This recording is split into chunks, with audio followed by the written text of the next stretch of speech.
নবী পাক সাল্লাল্লাহু তাআলা আলাইহি ওয়াসাল্লাম বলতে আছেন, এ আমার সাহাবী, কেন ক্রন্দন করতে আছো, কি হয়েছে বলো বলো। সাহাবী বলতে আছেন, ইয়া রাসূলুল্লাহ, ইয়া হাবিবাল্লাহ, নবী গো, আমি কাজ করেছি, দেনা করেছি, ধার করেছি। নবী পাক সাল্লাল্লাহু তাআলা আলাইহি ওয়াসাল্লাম বললেন, এ আমার সাহাবী, কত টাকা কাজ করেছো, কার কাছে কাজ করেছো, কার কাছে ঋণ করেছো? সাহাবী বলতে আছেন, ইয়া রাসূলুল্লাহ, ইয়া হাবিবাল্লাহ, নবী গো, আমি মদিনার কোন মানুষের কাছে ঋণ করিনি, মক্কার কোন মানুষের কাছে আমি ধার করিনি। আর নবী আমার বলতে আছেন, তবে কার কাছে তুমি ঋণ করেছো? সাহাবী বলতে আছেন, ইয়া রাসূলুল্লাহ, ইয়া হাবিবাল্লাহ, নবী গো, আমি আল্লাহর কাছে ঋণ করেছি। কার কাছে ঋণ করেছে? আল্লাহর কাছে ঋণ করেছে। তো সাহাবী বলতে আছেন, ইয়া রাসূলুল্লাহ, ইয়া হাবিবাল্লাহ, নবী গো, তবে আপনি শুনুন, আমি আল্লাহর কাছে কিভাবে ঋণ করেছি। বলেন, ইয়া রাসূলুল্লাহ, ইয়া হাবিবাল্লাহ, নবী গো, আমার বিয়ে হওয়া 5 বছর হয়ে গেল, আমার বিবির গর্ভে কোনো সন্তান আসেনি। 5 বছর পরে আমার বিবির গর্ভে একটা সন্তান আসলো। ওই সন্তান আসার পরে কিছুদিন পরে যেন আমার ওই সন্তানটা অসুস্থ হয়ে গেল, আমার ছেলে যেন অসুস্থ হয়ে গেল। অনেক ডাক্তার কবিরাজ দেখালাম, আমার ছেলে যেন সুস্থ হলো না, সুস্থ হলো না। অনেক হাকিম কবিরাজ দেখালাম, আমার ছেলে সুস্থ হলো না। একদিন যেন আমার এই বাচ্চা যেন শুয়ে রয়েছে, যেন জিহ্বা বের করে দিয়েছে, মনে হচ্ছে আমার সন্তান আর বাঁচবে না, আর সন্তান আমার বাঁচবে না, আর দুনিয়াতে থাকবে না। ওই সময়তে আমার বিবি আল্লাহর কাছে যেন দোয়া হাত তুলে দোয়া চাইতে আসে, আল্লাহ, অনেক ডাক্তার দেখালাম, অনেক কবিরাজ দেখালাম, আমার ছেলে সুস্থ হলো না, আমার ছেলে ভালো হলো না। আল্লাহ, তুমি যদি আমার এই সন্তানকে ভালো করে দাও আল্লাহ, তাহলে আমি তোমার জান্নাতের দরজাতে চুম্বন দেব। আল্লাহ, অনেক ডাক্তার কবিরাজ ফিরিয়ে দিয়েছে, আল্লাহ তুমি আমার সন্তানকে ফিরিয়ে দিও না। আল্লাহ, আমার সন্তানকে তুমি যদি সুস্থ করে দাও, তাহলে আমি আল্লাহ তোমার জান্নাতের দরজাতে আমি চুম্বন দেব। বেরাদার, মা জননী এই মানত মানলেন যে আমার সন্তান যদি সুস্থ হয়ে যায়, তাহলে জান্নাতের দরজাতে চুম্বন দেব। মানত তো মেনেছেন। জান্নাতের দরজা কি দুনিয়াতে পাওয়া যাবে গো? দুনিয়াতে কি জান্নাতের দরজা খুঁজে পাওয়া যাবে? সাহাবী যেন বলতে আছে, বিবি রে, তুই কোন মানত মানলি রে বিবি? তুই যে মানতটা মানলি জান্নাতের দরজাতে চুম্বন দেব রে বিবি, তবে এই জান্নাতের দরজা কোথায় পাওয়া যাবে? বিবি বলে, স্বামী গো, তখন আমার খেয়াল ছিল না কি বলতে কি বলে দিয়েছি। স্বামী গো, আপনি নবী মুস্তাফার দরবারে চলে যান, নবী মুস্তাফা একটা রাস্তা বাতিয়ে দেবে, একটা কোনো ফয়সালা করে দেবে। নবী মুস্তাফার দরবারে আপনি চলে যান। সাহাবী নবী মুস্তাফার দরবারে এসে বলতে আছেন, ইয়া রাসূলুল্লাহ, ইয়া হাবিবাল্লাহ, নবী গো, আমার বিবি এই মানত মেনেছে, আমার ছেলে যেন যদি সুস্থ হয়ে যায়, তাহলে জান্নাতের দরজাতে চুম্বন দেবে। আমার ছেলে অনেক দিন থেকে অসুস্থ ছিল, অনেক ডাক্তার দেখিয়েছে, কবিরাজ দেখিয়েছে, সবাই যেন ফিরিয়ে দিয়েছে, আমার ছেলে সুস্থ হয়নি। আমার বিবি আল্লাহর কাছে যেন দোয়া চেয়েছে, আল্লাহ আমার সন্তান যদি সুস্থ হয়ে যায়, তাহলে তোমার জান্নাতের দরজাতে চুম্বন দেব। নবী আমার এই কথা শোনার পরে মুচকি হাসি দিলেন, বলতে আছেন সাহাবী যাও যাও তুমি বাড়ি চলে যাও। সাহাবী চিন্তা করতে আছেন, নবীর দরবারে আসলাম, যে কোনো একটা রাস্তা বলে দেবে, আমাকে তো বাড়ি যেতে বলতে আছে, আমাকে কোনো রাস্তা বলে দিল না। নবী আমার বলতে আছেন সাহাবী বাড়ি যাও, বাড়ি যাওয়ার পরে তোমার বয়স্ক মায়ের পায়ের নিচে চুম্বন দিয়ে দাও, তোমার বয়স্ক মায়ের পায়ে চুম্বন দিয়ে দাও, আল্লাহর জান্নাতের দরজাতে চুম্বন দেওয়া হবে। জোরে বলুন, যাও যাও চলে যাও। এই কথা শোনার পরে সাহাবী যেন আরো অজর নয়নে ক্রন্দন করতে আসে। নবী আমার বলে সাহাবী কেন ক্রন্দন করতে আসো?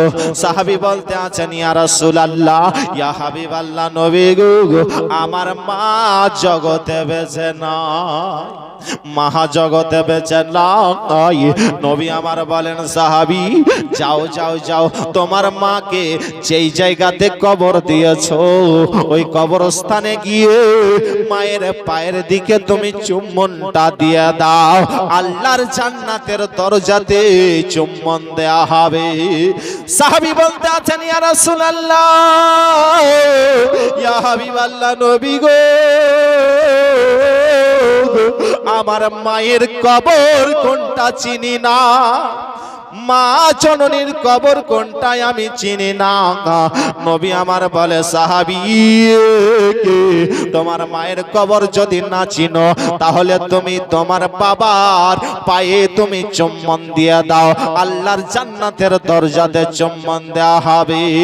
সাহাবী বলেন ইয়া রাসূলুল্লাহ, ইয়া হাবিবাল্লাহ, নবী গো, আমার বাবাও ইন্তেকাল হয়ে গেছে। বলে যাও তোমার বাবার কবরে গিয়ে চুম্বনটা দিয়ে দাও। বলে আমার বাবার কবরটাও আমি চিনি না, আমরা যখন ছোট ছিলাম তখন আমার বাবা মা দুইজনাতে ইন্তেকাল হয়ে গেছে, কোন জায়গায় কবরস্থান আছে, কোন জায়গায় মা বাবার কবর কোনটা চিনি না। নবী আমার বলতে আছেন শোনো শোনো শোনো রে। আশা মোবারক বের করলেন, লাঠি বের করলেন, লাঠি বের করার পরে নবী আমার একটা গোল করে দাগ দিয়ে দিলেন, রেখা টানলেন, দুটো রেখা টানলেন। রেখা টানার পরে নবী আমার বলতে আছেন তোমার বাবা মায়ের পা মনে করে চুম্বন দিয়া দাও, আল্লাহর জান্নাতের দরজাতে চুম্বন দেয়া হবে, আল্লাহর জান্নাতের দরজাতে চুম্বন দেওয়া হবে। নবী আমার এখানে বোঝাতে চাইছে যে সন্তানের জান্নাত হচ্ছে মায়ের পায়ের নিচে। জোরে বলুন সুবহানাল্লাহ। মা বাবার পায়ের নিচে সন্তানের জান্নাত। আরে জান্নাত যদি নিতে চাও তাহলে মা বাবার সেবা করো, মা বাবার খিদমত করো। মা যদি খুশি থাকে তাহলে তোমার বেড়া পার হয়ে যাবে। জোরে বলুন। আর মা যদি নারাজ থাকে সন্তানের ওপর, যতই তুমি টাকা পয়সা ইনকাম করো তোমার টাকা পয়সাতে কখনো বরকত দেবে না। বিরাদারি মিল্লাতে ইসলামিয়া, মা জননীকে দুঃখ দিয়ে যদি তুমি কোনো জায়গা যাও তোমার ওই কাজে কখনো সফল হবে না। বিরাদারি মিল্লাতে ইসলামিয়া, মক্কা মুআজ্জামা জানো এক ব্যক্তি হজ করার জন্য যাবে। মা জননীকে বলতে আছে মা গো আমি হজ করতে যাব। মা জননী বলতে আছে বেটা রে তুমি হজ করতে যেও না, না না বেটা যেও না, যেও না। বেরাদার মা জননী মানা করলো বেটা তুমি হজে যেও না, হজে যেও না। কিন্তু ছেলে আর শুনলো না গো, শুনলো না। ওই ছেলে যেন আপনার হজ করার জন্য রওনা হয়ে গেল। মায়ের কানে খবর গেল আমার সন্তান বাড়িতে নাই, বাড়িতে নাই, আমার বিনা অনুমতিতে সে হজ করতে বের হয়ে গেছে। মা জননী যেন আল্লাহর কাছে দোয়া চাইতে আছে, আল্লাহ আমার সন্তানকে আমি অনেক মানা করলাম শুনলো না, আমার বিনা অনুমতিতে হজ করতে বের হয়ে গেছে। আল্লাহ আমার সন্তানকে কোন আযাবের মধ্যে গ্রেফতার করিও। মা বদদুয়া করলো, মায়ের দোয়া কারেন্টের মতন কবল হয়ে যাবে। মাকে নারাজ করে বেরাদার হজ করতে বের হয়ে গেল, মা বরদোয়া করলো আমার সন্তানকে তুমি কোনো আযাবের মধ্যে গ্রেফতার করিও। ওই ছেলেটা আপনার হজ করার জন্য মক্কা শরীফে চলে গিয়েছে গো। রাত্রি হয়ে গেছে, রাত্রি বেলায় একটা মসজিদে ঢুকেছে নামাজ পড়ার জন্য, নামাজ আদায় করার জন্য মসজিদের মধ্যে ঢুকেছে গো। মসজিদের মধ্যে আল্লাহর ইবাদত করে, নামাজ আদায় করে। ওই এলাকাতে একটা বাড়িতে চোর ঢুকেছে, চোর ঢুকেছে। বাড়িওয়ালা জেগে গিয়েছে যে বাড়িতে চোর পড়েছে। ওই চোরকে ধরার জন্য চোর যেন আপনার দৌড়াতে মসজিদের পাশ দিয়ে কিন্তু চোর গিয়েছে গো। বেরাদার মসজিদের কাছে দাঁড়িয়ে ছিল, ওই চোর কোন রাস্তা দিয়ে পালিয়ে গিয়েছে। বাড়ির লোকজনেরা ওই মসজিদের কাছে গিয়ে খুঁজতে আরম্ভ করেছে। চোর তো এই জায়গাতে ছিল, চল মসজিদের ভিতর দেখ। বেরাদার যখন ওই বাড়ির লোকেরা মসজিদের মধ্যে যেন প্রবেশ করলো, দেখতে আসে এক ব্যক্তি নামাজ আদায় করতে আসে। তখন বলতে আছে এই তো চোর, নামাজের ভঙ্গিমা করে মসজিদে ঢুকেছে। ওই ব্যক্তিকে ধরা হলো, ধরে নিয়ে এসে হাকিমের কাছে নিয়ে আসা হলো। হাকিম অর্ডার দিল যে যখন চুরি করেছে তবে একটা হাত কেটে দাও, একটা পা কেটে দাও, আর একটা চোখ উঠিয়ে নাও। বেরাদার যখন হাত পা চোখ উঠিয়ে নিয়েছে গো, তখন তারা বলতে আছে, এলান করতে আছে এটা হলো চুরি করার সাজা। ওই ছেলেটা বলতে আছে না না না, এটা চুরি করার সাজা নয়, মাকে দুঃখ দিয়ে হজ করতে আসার এটা ভয়। তখন তারা বুঝে নিয়েছে চোর নয় রে, এ আল্লাহওয়ালা ব্যক্তি, ব্রাদারি মিল্লাতে ইসলামিয়া। তখন তারা কি করলো, ওই ছেলেটাকে তার মায়ের বাড়ির কাছে যেন ফিরিয়ে দিল। ওইদিকে মা জননী আল্লাহর কাছে দোয়া চাইতে আছে, আল্লাহ আমার ছেলে যদি কোনো আযাবের মধ্যে রয়েছে তাহলে আল্লাহ তুমি আমার সন্তানকে আমার বাড়ির দরজাতে নিয়ে আসো, আমার বাড়ির দরজাতে আল্লাহ তুমি পৌঁছে দাও, আমার কাছে আল্লাহ তুমি পৌঁছে দাও। বেরাদার ওই ব্যক্তিরা কি করলো, ওই ছেলেটাকে বুড়ি মায়ের দরজায় এসে ছেড়ে দিয়েছে। পা নাই, এক পা নাই, একটা হাত নাই, একটা চোখ নাই, হাঁটতে পারে না। ওই বাড়ির দরজাতে এসে বলতে আছে কেউ বাড়িতে আসো গো, যদি থাকো তাহলে একটু আমাকে খাবার দাও, আমি মুসাফির মানুষ। কিন্তু কার বাড়িতে গিয়েছে, তার মায়ের বাড়ির দরজাতেই গিয়েছে, গিয়ে যেন চাইতে আছে আমাকে অনেক ক্ষুধা লেগেছে, কেউ যদি বাড়িতে থাকো তাহলে একটু খাবার আমাকে দাও। মহিলাটা বলতে আছে একটু তুমি হেঁটে দরজার কাছে এসো। ছেলেটা বলতে আছে যে আমার পা নাই, আমি হাঁটতে পারি না, আমি হাঁটতে পারি না, একটু আপনি আমাকে সাহায্য করুন। বলতে আছে তুমি একটু হাতটা বের করে দাও, হাতটা বাড়িয়ে দাও, তোমাকে আমি খাবার দেব। ওই ছেলেটা বলতে আছে আমার হাত কাটা, হাত নাই। বেরাদার ওই মহিলাটা চিন্তা করতে আছে এই ভিক্ষুক, এই মুসাফির আমার বাড়িতে আসবে, মোহাব্বত পয়দা হয়ে যাবে। বেরাদারি মিল্লাতে ইসলামিয়া বলতে আছে না না না, তুমি দরজায় থাকো, আমার বাড়ির ভিতরে আসিও না। ওই ছেলেটা বলতে আছে মাগো আমার চোখ নাই, আমি অন্ধ। যখন এই কথা বলা মহিলাটা ঘর থেকে বের হয়ে এসে যেন ওই ছেলেটাকে খাবার খাওয়াতে আসে। জোরে বলুন। ছেলেটা মায়ের আওয়াজ শুনে বুঝে নিয়েছেন এটা আমার মা জননী। জোরে বলুন। বলে মা গো আমি হচ্ছি তোমারই সন্তান, মা তোমাকে নারাজ করে দুঃখ দিয়ে আমি হজ করতে চলে গিয়েছিলাম মা, আমার চোরেরা আমার হাত পা কেটে দিয়েছে। বেরাদার, মা জননী সন্তানকে যেন খাওয়ালেন গো, পেট ভর্তি করে খাওয়াইয়া দিলেন। বেরাদার, মা জননী যখন এই খবর শুনল গো, তখন আল্লাহর কাছে দোয়া চাইতে আছে, আল্লাহ আমরা যদি দুনিয়াতে থাকি মানুষ আমাদেরকে দোষবে, মানুষ আমাদেরকে খারাপ বলবে, আল্লাহ তুমি আমার সন্তানের আর আমার জানটা কবজ করে নাও। বেরাদার, ফারিস্তা এসে যেন তার মা এবং ছেলের জানটাকে কবজ করে নিল। আল্লাহুম্মা সাল্লি আলা মাওলানা মুহাম্মাদ ওয়া আলা আলিহি মাওলানা মুহাম্মাদ। ব্রাদার মিল্লাতে ইসলামিয়া, একজন বয়স্ক বাপ ছেলের কাছে খাবার খায়। তার ছেলে বলতে আছে, বাবা তুমি এই বাড়িতে থাকবে আর আমার বাড়ি ঘরকে খারাপ করে দেবে। বাবা গো, তোমাকে আর আমি রাখতে পারবো না, তোমাকে আর বাড়িতে আমি রাখতে পারবো না। বেরাদার, ওই বয়স্ক বাপ বলতে আছে, বেটা রে তোমার যদি ভালো না লাগছে তাহলে আমাকে কোন জায়গায় রেখে আসো, কোন জঙ্গলের দিকে আমাকে রেখে আসো।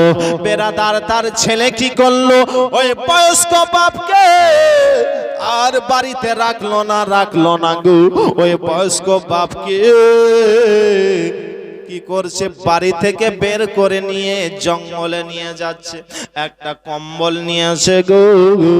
ওই বয়স্ক বাপের পোতা ছিল, পোতাও বলতে আছে, আব্বা গো আমি সঙ্গে যাব। আমার দাদুকে কোথায় নিয়ে যাচ্ছেন? বলে তোর দাদুকে আর বাড়িতে রাখবো না, জঙ্গলের মধ্যে রেখে আসবো। একটা কম্বল নিয়ে তার বাবাকে জঙ্গলের মধ্যে রাখতে যাচ্ছে গো। জঙ্গলের মধ্যে নিয়ে আপনার রেখে দিল, কম্বলটা রেখে দিয়েছে। ওই তার সন্তান আর তার বাবা যেন চলে আসবে তার দাদুকে রেখে। ওই ছোট ছেলেটা বলতে আছে, আব্বা গো থামেন একটু থামেন। বলে কি হলো? ওই দাদুর কাছে গেল। দাদুর কাছে যাওয়ার পরে যেই কম্বলটা বাবা দিয়েছিল গো, ওই কম্বলটাকে দুই ভাগে বিভক্ত করলো। এক ভাগ দাদুকে দিল আর এক ভাগ সঙ্গে নিল। তার বাবা বলতে আছে, বেটা রে এই কম্বলটা কি করবি? বলে আব্বা গো তুমিও যখন আমার দাদুর মতন বয়স্ক হবে তখন আমিও কিন্তু তোমাকে বাড়ি থেকে বের করে তোমাকেও জঙ্গলে রেখে আসবো। এই কথা শোনার পরে দুই চোখের পানি ফেলে বাবার কাছে গিয়ে ক্ষমা চাইলো, বাবাকে ঘরের মধ্যে নিয়ে চলে আসলো। রাদারি মিল্লাতে ইসলামিয়া, বয়স্ক বাপ যখন একটু পেশাব পায়খানা করে দেয় তখন আমরা খুব কষ্টই মনে করি, করে না? আর তুমি যে পেটে পায়খানা করে দিলা, হ্যাঁ কখনো মুখেও পায়খানা এই বাচ্চা অবস্থায় করে দেয়নি? মায়েদের করেনি? মায়েরা কত কষ্ট সহ্য করেছে, বাবা কত কষ্ট সহ্য করেছে। আজকে সেই ছেলে মেয়ে বড় হয়ে মা বাবাকে সঠিকভাবে দেখছে। ব্রাদারি মিল্লাতে ইসলাম, মা বাবা কত কষ্ট করে সন্তানকে লালন পালন করলো, আর সেই সন্তান নিজের স্ত্রীকে পেয়ে আজকে নিজের মাকে দেখতে পারছে না। ব্রাদারি মিল্লাতে ইসলাম, মাকে ভালোবাসার চেষ্টা করে। তাই তো স্যার বলে, মায়ের এক ফোঁটা দুধের শোধ হবে না কোন দিকে। মায়ের এক ফোঁটা দুধের ঋণ শোধ হবে না কোন দিন। জন্ম জন্মান্তর করলে সাধনা, দয়াবতী দরদিনে মা। জোরে বলুন সুবহানাল্লাহ। মায়ের এক ফোঁটা দুধের ঋণ শোধ হবে না কোনো দিন। মায়ের এক ফোঁটা দুধের ঋণ শোধ হবে না কোনো দিন। জন্ম জন্মান তোর করলি সাধনা, দয়াবতী দরদিনে মা, দয়াবতী দরদিনে হায়া বাহার মা, দয়াবতী দরদিনে মা। পিতা আনন্দেতে রাখিয়া, পিতা আনন্দেতে মাতেয়া, সাগর দায় ফেলিয়া চলে গেল ফির আসে না। মাতা রাখিয়া যতনে কত কষ্ট করে, মাতা রাখিয়া যতনে কত কষ্ট করে।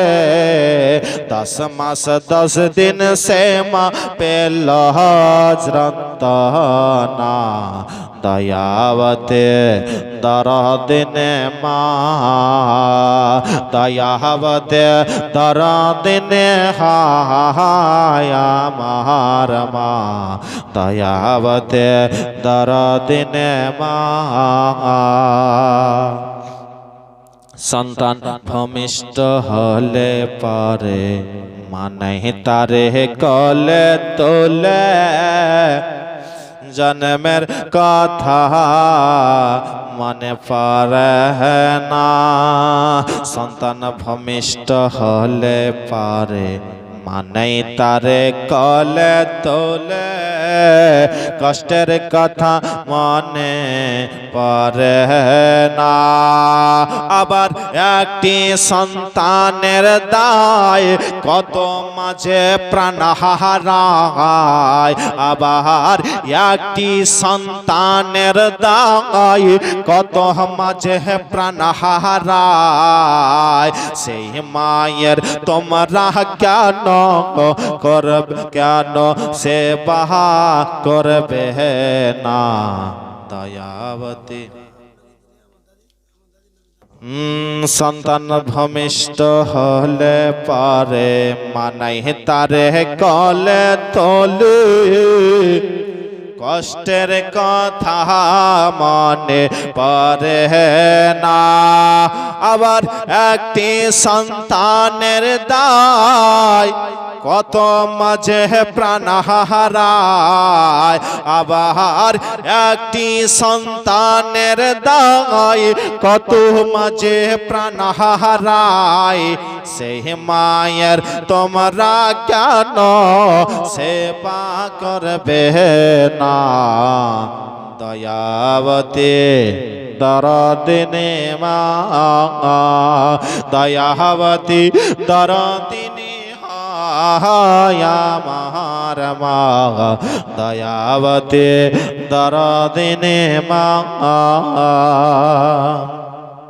মায়ের সম্মান আছে এত যদি বলি বছর শতক, তবু না ফোরায় মায়ের বর্ণনা। জোরে বলুন সুবহানাল্লাহ। মায়ের সম্মান আছে এত যদি বলি বছর শতক, তবু না ফোরায় মায়ের বর্ণনা।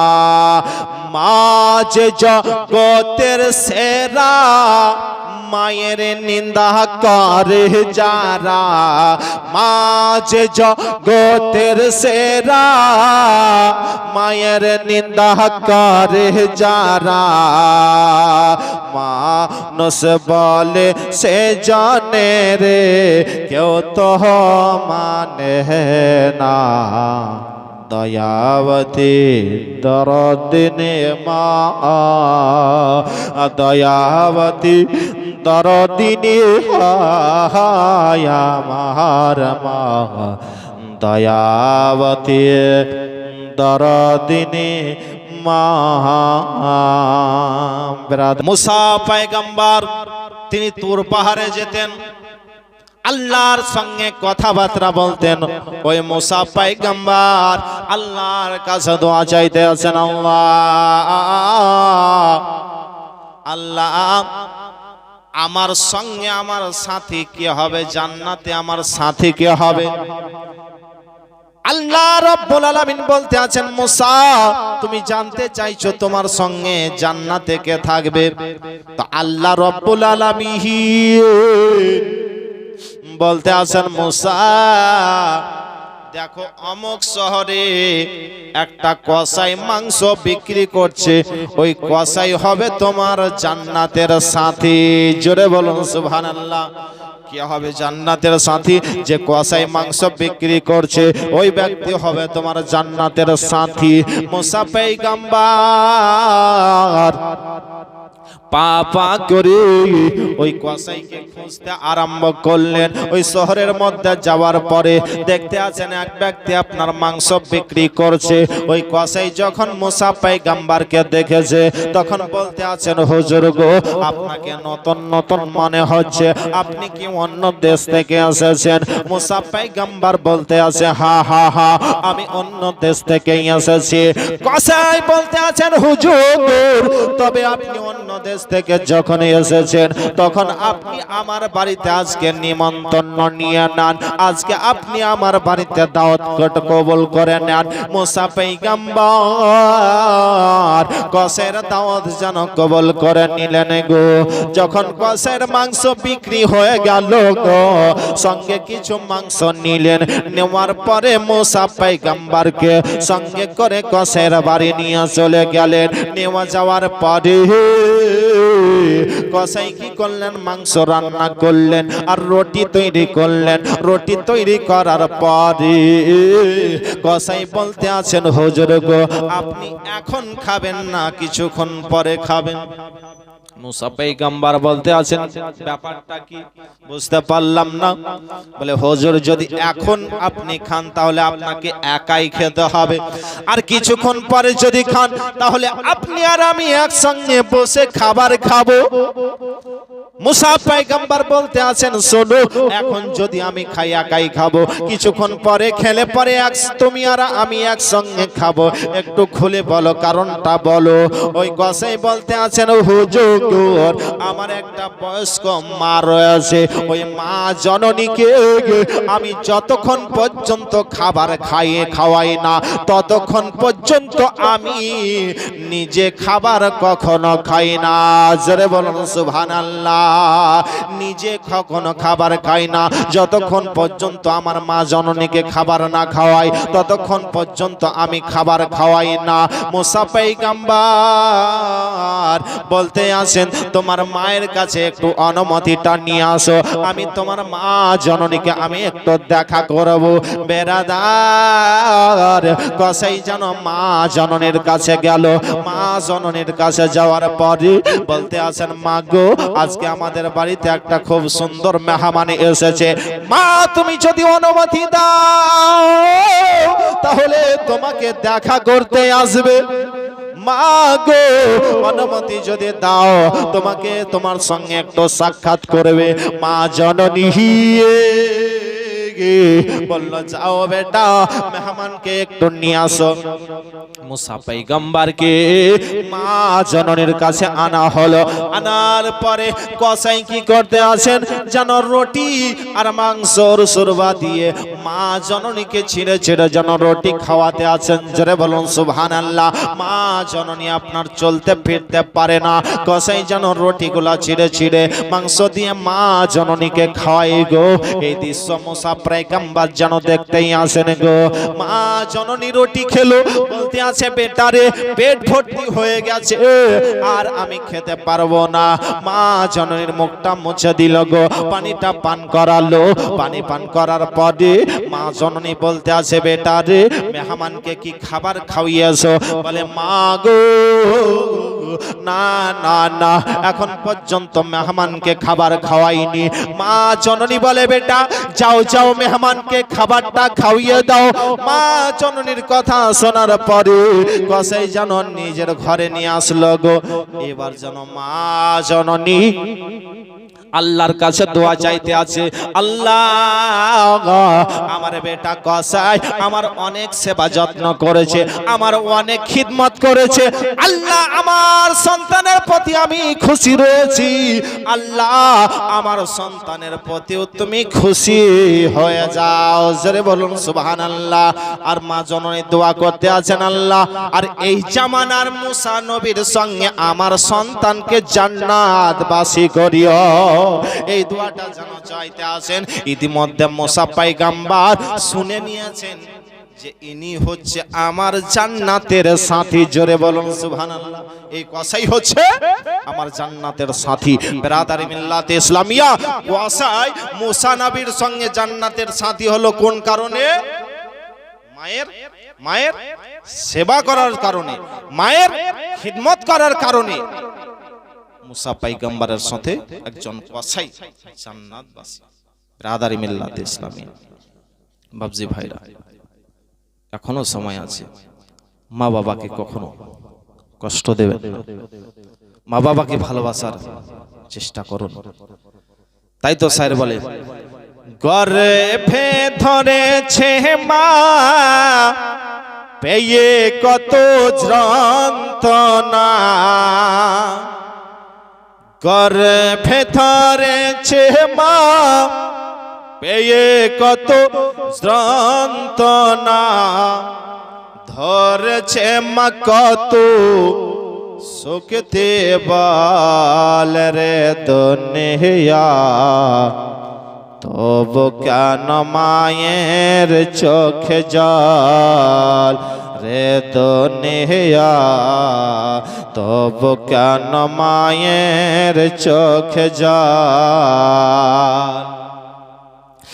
গর্ভে ধরেছে মা পেয়ে কত যন্ত্রণা, ধরেছে মা কত শক্তি বল রে দুনিয়া, তবু কেন মায়ের চোখে জল রে দুনিয়া, তবু কেন মায়ের চোখে জল। 10 মাস 10 দিন করে ফের খে জন্ম দিল গো মা এই দুনিয়ার বুকে। জোরে বলুন, 10 মাস 10 দিন করে ফের খে জন্ম দিল গো মা এই দুনিয়ার বুকে। হায় রে মোর মা জননী দেখাইল বিশ্বভূমি, হায় রে মোর মা জননী দেখাইল বিশ্বভূমি। আর কাটা গাছ ধরা ইহলি ফল রে দুনিয়া, তবু কেন মায়ের চোখে জল রে দুনিয়া, তবু কেন মায়ের চোখে জল। গর্ভে ধরেছে মা পেয়ে কত যন্ত্রণা, ধরেছে মা কত শক্তি বল রে দুনিয়া, তবু কেন মায়ের চোখে জল।